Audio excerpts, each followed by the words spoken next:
Okay, so Better Home and Finance ticker, BETR. Is it a rocket ship heading for the moon, or maybe just a firework that's about to fizzle out? I mean, just last week, this was a stock hardly anyone was talking about. Then, boom, it gets catapulted into the spotlight, all because some hedge fund manager posts on social media calling it the Shopify of mortgages. Welcome to De-Risk, a podcast where we provide a no-nonsense analysis of stocks. Today we're diving deep, really trying to dissect this, well, frankly explosive move in BTR. We're using our research gathered just today, September 23rd, 2025. Yeah, and it's important to set the scene. You know, the market context right now is pretty cautious. Futures are mixed, kind of indecisive. Plus, you've got a bunch of Fed speakers lined up, including the chair. And that kind of uncertainty, well, it just amplifies the volatility in these story stocks like BTR. When the broader market's a bit dull, a really compelling narrative like this one, it just sucks in all the attention, all the fast money, the retail hype. Okay, yeah, let's unpack that move because it was, well, pretty wild. Parabolic, really. Yesterday, BTR goes from the low $30, spikes all the way past $94 before settling back around $50 at the close. And you're saying this was all driven by that narrative, the digital-first homeownership idea. Pretty much entirely, yeah. Yep. But here's the thing. There's this massive chasm between the story and the actual substance. Yeah. The number. Okay, tell me about that. How big a chasm are we talking? Well, put it this way. The story's white hot, right? With the numbers. Ice cold. Our fundamental analysis, just looking at earnings per share, puts the company's fair value at $10.83. Wait, hold on. Did you say $10.83? For a stock that closed yesterday near $50? That's right, $10.83. Wow. Okay, that's not just a gap. That's a canyon. Yeah. Where's all that extra value, that premium, coming from that? Hope. Hype. Pure narrative fuel. It closed almost 5 times what the fundamentals suggest it's worth, meaning basically the current price is built on air. And what's really striking here is the complete data vacuum. Wall Street analysts, totally silent, zero coverage, which just confirms it. You know, it's a pure story versus basically zero fundamental backup right now. Okay, so that valuation gap, that definitely sets up an incredible risk situation.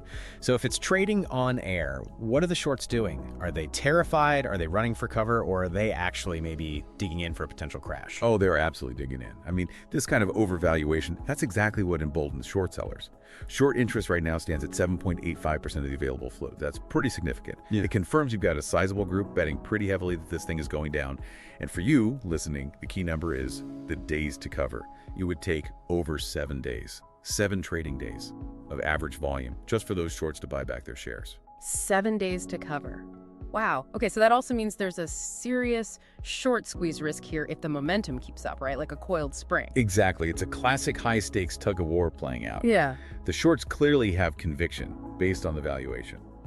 But if this retail buying keeps pushing, they could get squeezed and squeezed hard. So what about the charts, the technicals? Do they back up the strength, or are we seeing warning signs there too? Well, it's kind of a conflict, actually. The underlying trend, after that initial breakout, technically it's bullish.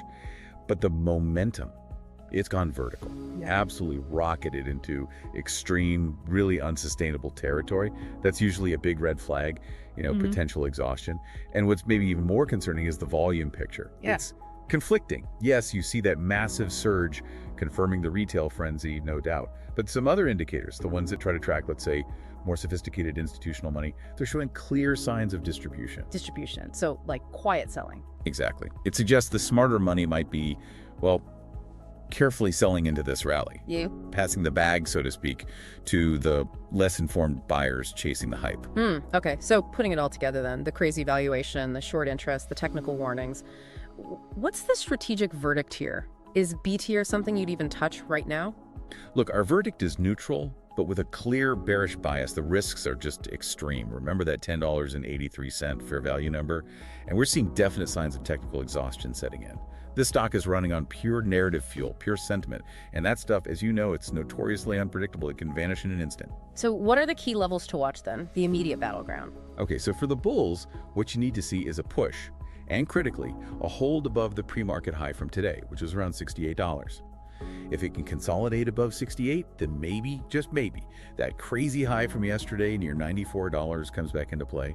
But the bearish warning sign, the level that really invalidates this whole recent frenzy, that's a sustained break below yesterday's closing price, $49.98. Call it $50. If that psychological $50 level gives way, especially on volume, then yeah, expect gravity to kick in pretty hard. It can pull back towards the $30 fast. Right. So the big question remains, is it the next Shopify or just another shooting star destined to burn out? It's a good reminder, isn't it? Narratives can build empires, sure, but gravity always wins in the end. That's all for this episode. Remember, this podcast is for informational purposes only and isn't financial advice. Do your own research or consult with qualified financial advisors before making any investments. Thanks for tuning in. Catch you in the next episode.